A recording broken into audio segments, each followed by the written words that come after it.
बुद्ध विटेवरी या चॅनलवर किंवा या चॅनलला भेट देणाऱ्या माझ्या असंख्य अशा बांधवांना सप्रेम जय भीम, सप्रेम जय भीम, सप्रेम जय भीम.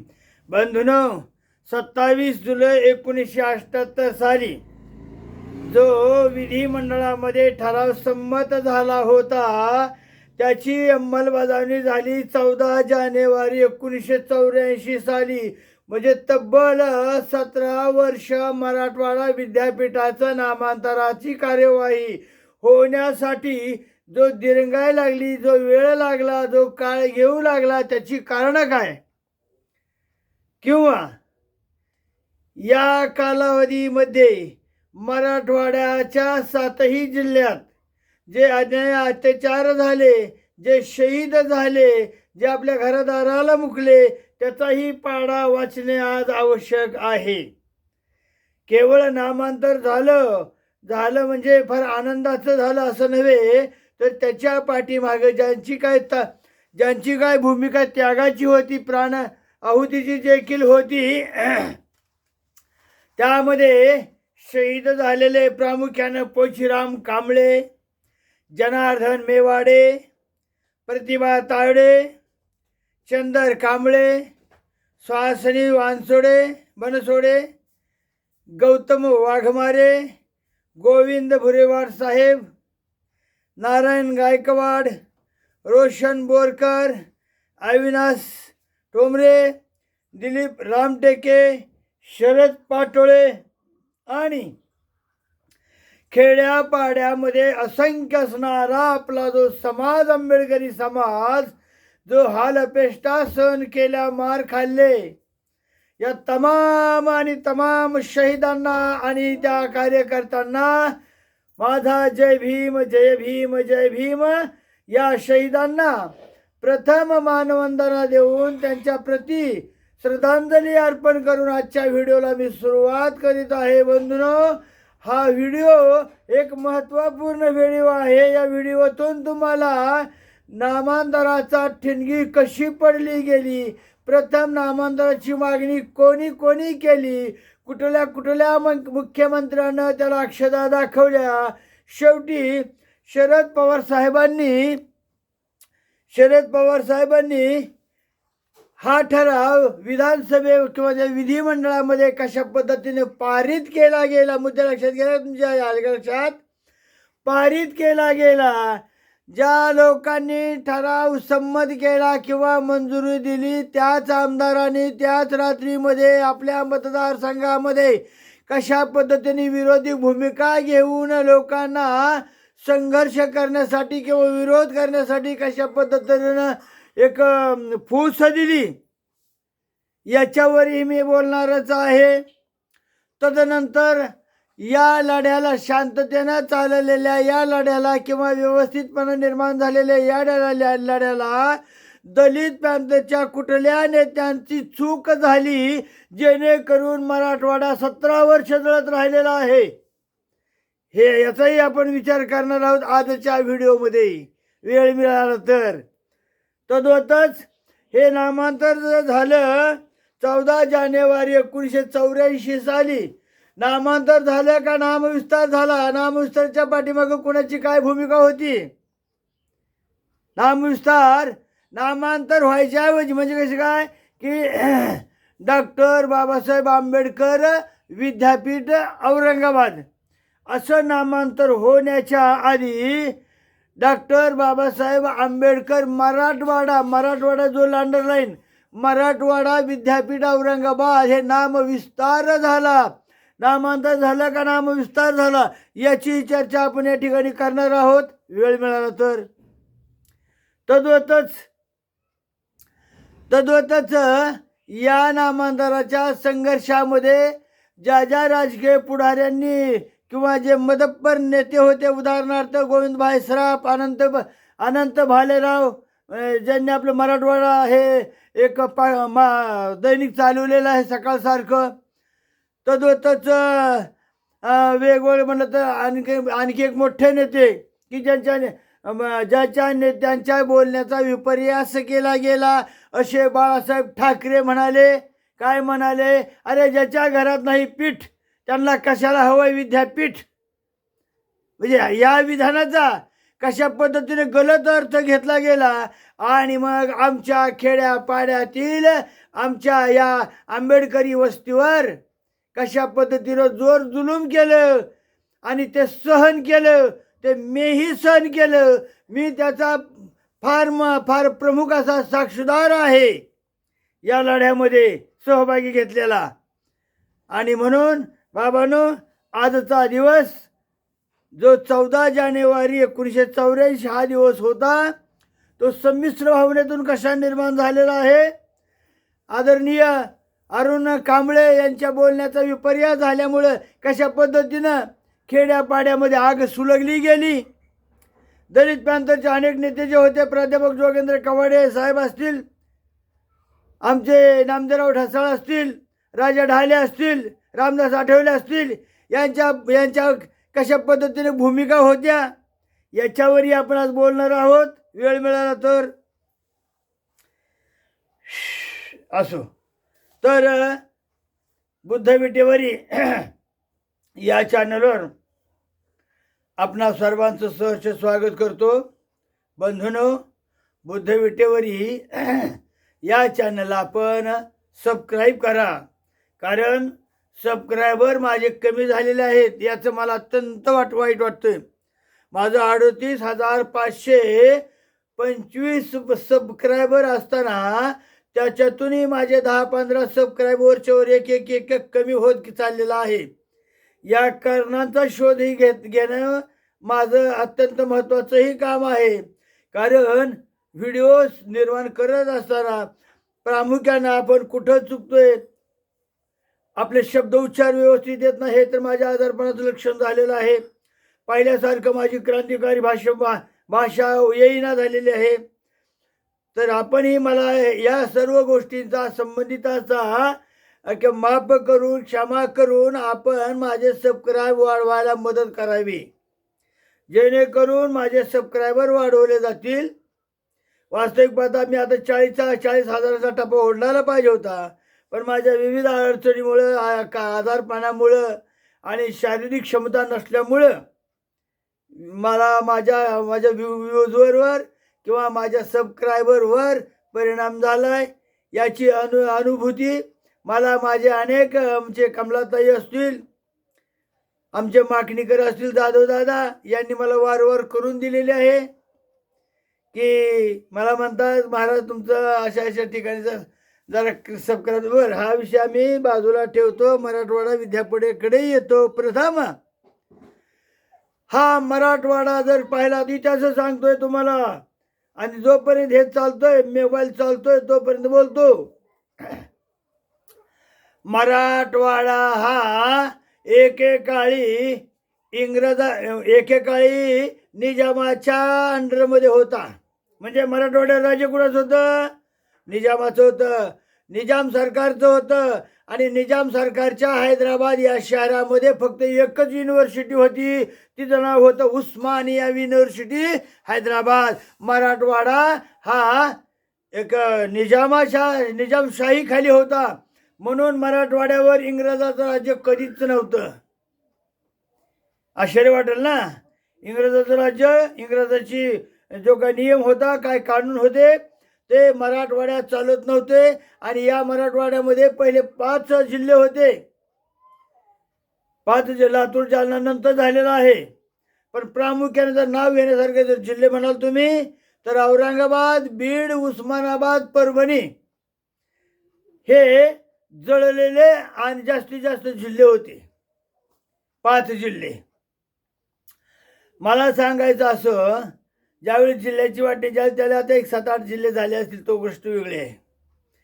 तर या मराठवाड्यामध्ये शिक्षण नव्हतं. प्रामुख्याने सांगायचं आहे काय, की दळणवळणाची साधनं नव्हती, शिक्षण नव्हतं, समाज अत्यंत गरीब अजूनही आहेच.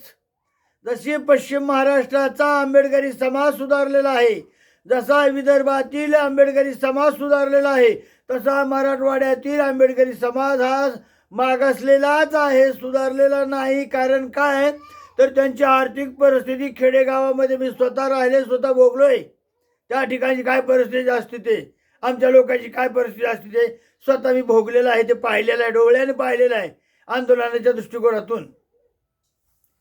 आणि मग शैक्षणिक तर सोडून द्या, ज्यावेळी मिलिंद महाविद्यालयाची स्थापना, महाविद्यालय म्हणतो मी तुम्हाला औरंगाबादला, पीस सोसायटीची मिलिंद महाविद्यालयाची स्थापना करण्याची मुहूर्तमेढ रचण्यासाठी औरंगाबादला परमपूज्य बोधिसत्व परमपूज्य बाबासाहेब आंबेडकर तिथं आले होते उद्घाटनाला. कारण संस्था बाबासाहेबांचीच होती, P society, People's education society. आणि तिथं पहिलं महाविद्यालय कुठं आलं, मिलिंदला आलं, आलं लक्षात. आणि दुसरं महाविद्यालय औरंगाबादला झालेलं आहे. तर या मिलिंद महाविद्यालयाच्या उद्घाटनासाठी एक सिद्धार्थ आहे, ते वडाळ्याला आहे. ते पहिलं सिद्धार्थ महाविद्यालय वडाळ्याचं पहिलं. त्याचं सिद्धार्थ हॉस्टेलला रामदास आठवले रूम नंबर 50 या वसतिगृहामध्ये राहत होते. आणि मी वारंवार त्यांच्या भेटीला जात होतो तिथे.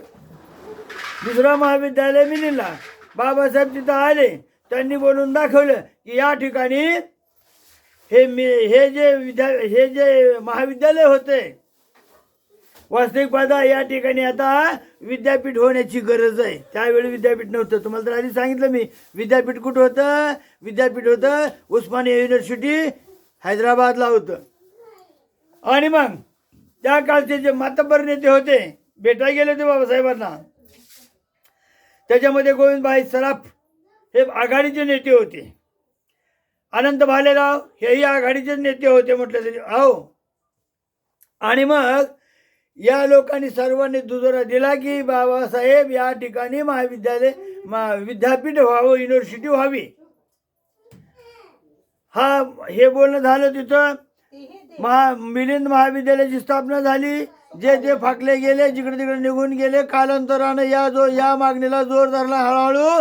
हळूहळू महाविद्यालयांची संख्या मराठवाड्यामध्ये वाढत गेली. आणि वाढत गेल्यानंतर मिलिंदचे जे प्राचार्य होते मबी चिटणीस यांनी सरकारकडे ठराव मांडला. तो पण सरकारकडे हा ठराव नव्हता. कुठला हा ठराव की या ठिकाणी विद्यापीठ म्हणजे विद्यापीठ निर्मिती झालेली आहे आणि ती कुठल्या नावाने व्हावी ही कमिटी जी होती, मराठवाडा विद्यापीठाची जी कमिटी होती, त्या कमिटीमध्ये तुम्हाला मबी चिटणीस हे देखील होते. मबी चिटणीसाने असा ठराव मांडला की निर्माण होणाऱ्या युनिव्हर्सिटीला कोणाचं नाव द्यावं. त्यावेळी बाबासाहेब हयात नव्हते. त्यावेळी काही ठराव म्हणाले की छत्रपती शिवाजी महाराजांचं नाव द्यावं, काय म्हणाले की परमपूज्य बोधिसत्व डॉक्टर बाबासाहेब आंबेडकर यांचं नाव द्यावं. परंतु कोल्हापूर येथे शिवाजी विद्यापीठ हे अस्तित्वात आहे, म्हणून आता परमपूज्य बोधिसत्व डॉक्टर बाबासाहेब आंबेडकर यांचंच नाव मराठवाड्याला द्यावं, अशा पद्धतीची मागणी मबी चिटणीस प्राचार्य त्या काळचे होते, त्यांनी सरकारकडे केली. आणि कुठलीही गोष्ट तातडीनं मंजूर होत नाही हे तर तुम्हाला माहितीच आहे.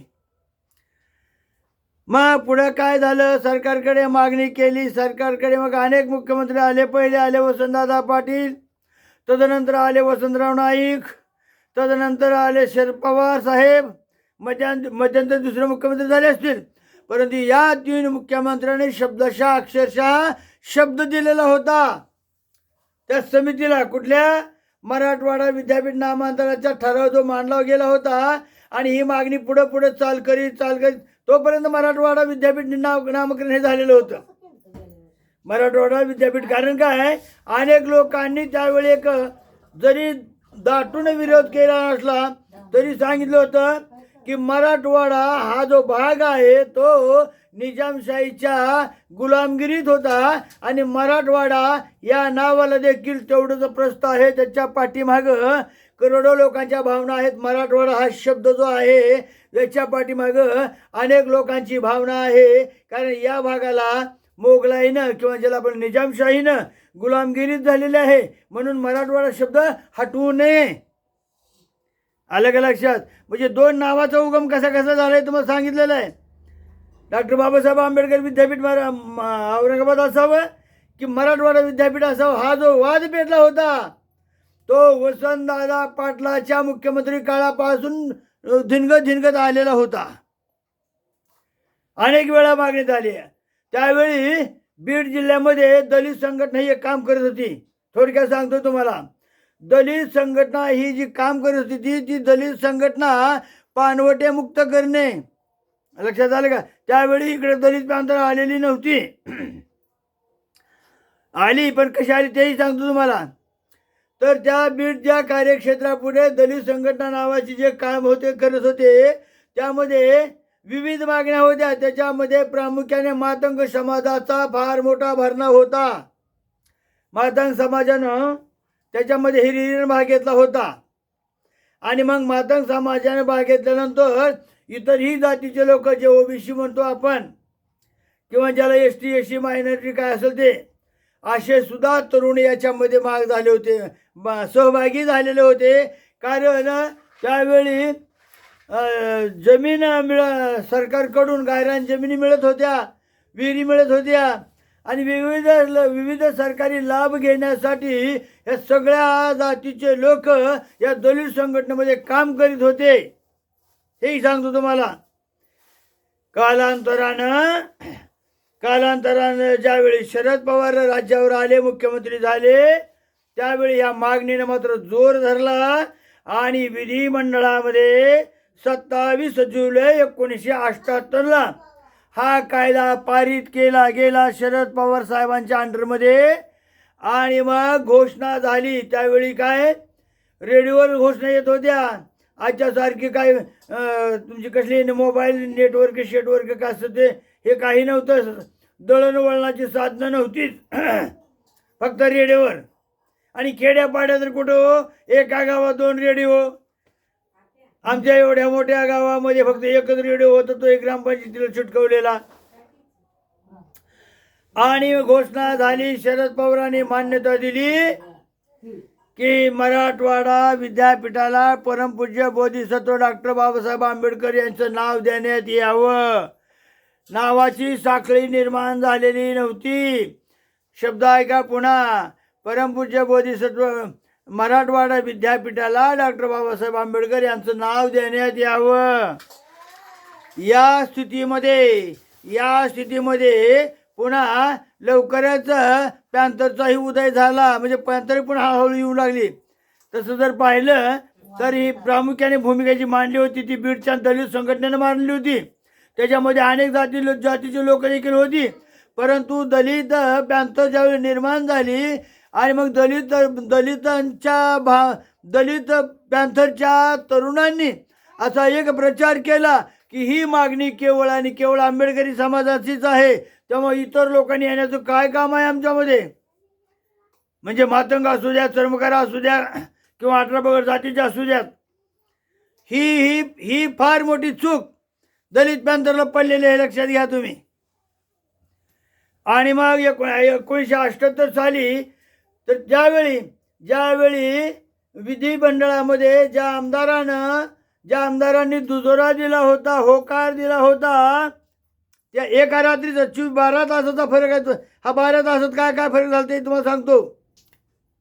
आणि मग ही बातमी ज्यावेळी अरुण कांबळे नावाच्या एका दलित पॅन्थरच्या वरिष्ठ नेत्याला सांगण्यात आली, तर दलित पॅन्थरचे वरिष्ठ नेते अरुण कांबळे यांनी त्याला दुजोरा दिला. पण काही लोकांना मराठवाडा शब्द नको होता. त्यांनी सांगितलं की अरुण कांबळेने दुजोरा दिला. कुठल्या नावाला? ही मराठवाडा विद्यापीठ, डॉक्टर बाबासाहेब आंबेडकर मराठवाडा विद्यापीठ वगैरे वगैरे वगैरे. लोकांचा भ्रमनिराज, लोक संभ्रमित झाले. नाव काय आहे? मराठवाडा तर तिथंच आहे, मराठवाडा तर तिथंच आहे. पुढे नाव जोडलं गेले डॉक्टर बाबासाहेब आंबेडकर मराठवाडा विद्यापीठ. मग मराठवाडा विद्यापीठात फक्त डॉक्टर बाबासाहेब आंबेडकर हे नाव जोडलं गेलेलं आहे. फक्त नामांतर कुठे झालं? नाम विस्तार झाला. ही खल कधीची आहे? 1978 सालची. हे लक्षात घ्या अगोदर, हे आजकालचे नव्हे. आणि तुम्ही म्हणाल 14 जानेवारी 1994 ला जे नामांतर झालं ते नामांतर कसं झालं? परमपूज्य बोधिसत्व माझ्या बाबासाहेबांचं नाव सांगतो, डॉक्टर बाबासाहेब आंबेडकर मराठवाडा विद्यापीठ औरंगाबाद. मग हे तर नाव अष्ट्याहत्तरला तयार झालं होतं आणि मग 94 साल उचललं. 17 वर्ष संघर्षामध्ये का घातली गेली? याच्यामध्ये कोणत्या नेत्यांचे फायदे झाले? कशासाठी दलित तरुणांना 17 वर्ष झुंजत ठेवलं गेलं? जे नामांतर 1978 साली 27 जुलैला झालं होतं, जसं तसं नाव होतं. मग त्या नावाला संघर्षाचं वारं का लागलं? कुणी लावलं? आणि मग जसं ना तसं हे नाव 14 जानेवारी 1998 पर्यंत काय राखण्यात आलं? या सर्वांची जर उकल जर केली तर बाबांनो, याच्यामध्ये अनेक धोरणांचा समावेश आहे. वास्तविक पाहता या धोरणांच्या संदर्भामध्ये मला जास्त बोलायचं नाही, ज्याची ज्याला माहिती आहे याचं काय काय असतं ते. परंतु ज्यावेळी विधिमंडळामध्ये अशा पद्धतीचा 78 साली ठराव गेला, त्यावेळी विधिमंडळामध्ये ज्यांनी संमती दर्शवली होती असे काही आमदार आपापल्या मतदारसंघामध्ये मेसेज धाडले. काय कशासाठी? काय बाबांनो, संघर्ष करा, नामांतराला विरोध म्हणून संघर्ष करा. आणि मग या ज्या आमदारांनी शरद पवार साहेबांच्या विधिमंडळामध्ये होकार दर्शवला, अशाच मंडळीनं, म्हणजे काही जातीवादी मंडळीनं, काही आमदारानं आपल्या मतदारसंघामध्ये मेसेज पाठवला गेला, निरोप पाठवला गेला की अशा पद्धतीचं एक नामांतर होत आहे बाबांनो, संघर्ष आपापल्या ठिकाणी करा आणि विरोध करा. कारण प्रत्येकाच्या घरात डॉक्टर ज्याला जो डिग्री मिळेल तो काय होईल, आपल्या घरामध्ये फोटो लावेल त्या डिग्रीचा, त्याच्यावर नाव होईल डॉक्टर बाबासाहेब आंबेडकर. म्हणजे डॉक्टर बाबासाहेब आंबेडकर आपल्या घरामध्ये येतील. खेड्यापाड्याला काय असतं? विद्यापीठ काय असतं? कशाचं विद्यापीठ? कुठं शिक्षण मिळतंय? आमचं त्याचं सर्वसामान्य जनतेचा, शेतकरी बायांचा, खुरपण्याचा, राबणाऱ्यांचा, शेवटी पाटील देशमुखांच्या गुरे राखणाऱ्या लोकांना घ्यायचं काय सोय आणि सुयोग होतं का बरं? मराठवाडा विद्यापीठ झालं, आम्हाला काय मिळालं? आमच्यात काय फरक झाला? भरपूर फरक झाला. का? भरपूर मार खावा लागला.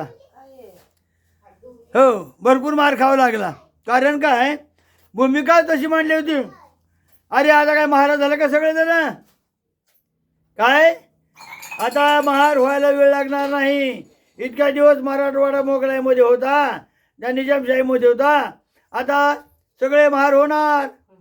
तुमच्या घरामध्ये बाबासाहेबांचे फोटो लागणार, मग तुमच्या आमचे सोयरी कक्ष होणार. असे विषारी फुतकार मराठवाड्यामध्ये निघू लागले आणि म्हणून विरोध जास्तीत जास्त टोकाची भूमिका घेऊ लागला बाबांनो.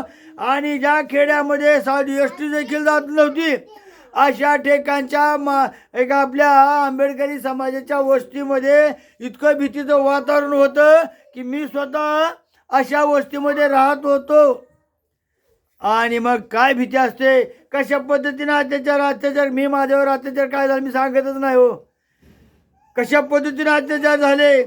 अरे पोशीराम कांबळ्याला कशा पद्धतीनं तारून मारलं गेलं, झोपड्या कशा जाळल्या गेल्या, कोंबडे जसे टाकावे तर त्या विष्ट्यामध्ये भाजण्यासाठी तशा माणसाला त्या झोपडीवर फेकून दिल्याचं दृश्य मी माझ्या डोळ्यानं पाहिलेलं आहे.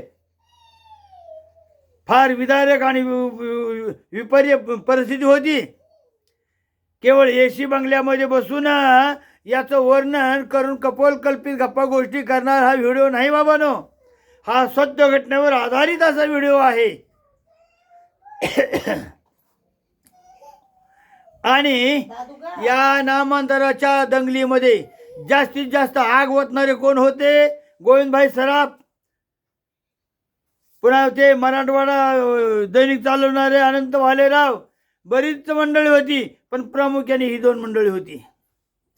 नामांतर झालं, नामविस्तार झाला, पण दुसऱ्या ठिणगी पडले माहिती आहे तुम्हाला? रामानंद विद्यापीठ काढलं गेलं नांदेडला. म्हणजे मराठवाडा विद्यापीठाचे दोन भाग झाले. एका भागाचं नाव होतं डॉक्टर बाबासाहेब आंबेडकर मराठवाडा विद्यापीठ, तर दुसऱ्या भागाचं नाव होतं स्वामी रामानंद तीर्थ विद्यापीठ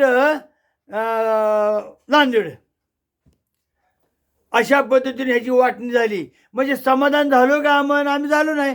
कारण काय की आपल्याही नेत्याचं कुठं कुठं चुकलं होतं. कारण ज्यावेळी हा दलित संघटना ज्यावेळी आलेली होती त्यावेळी आपल्याच प्रांताच्या नेत्यांनी सांगितलं की इतर समाजाच्या लोकांनी आमच्यात येण्याची काय कारण आहे.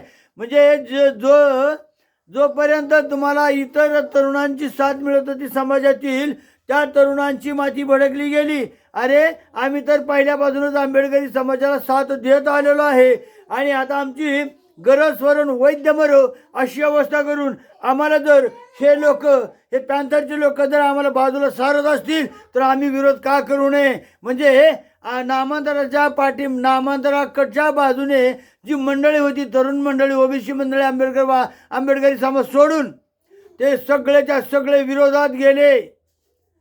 विरोधात गेले आणि या संघर्षाला जास्तीत जास्त धार कशी येईल हे पाहण्याचं काम त्यावेळच्या मराठवाड्यातील नामांकित पुढाऱ्यांनी केलेलं आहे. नावं तर आता घेतलेलीच आहेत, बार बार नाव घ्यायचं काय अर्थ नाही. तर बाबांनो, अशा ह्या नामांतराचा उपयोग आम्हाला किती झाला. परमपूज्य बाळासाहेब ठाकरे यांचे एक उद्गार आहेत.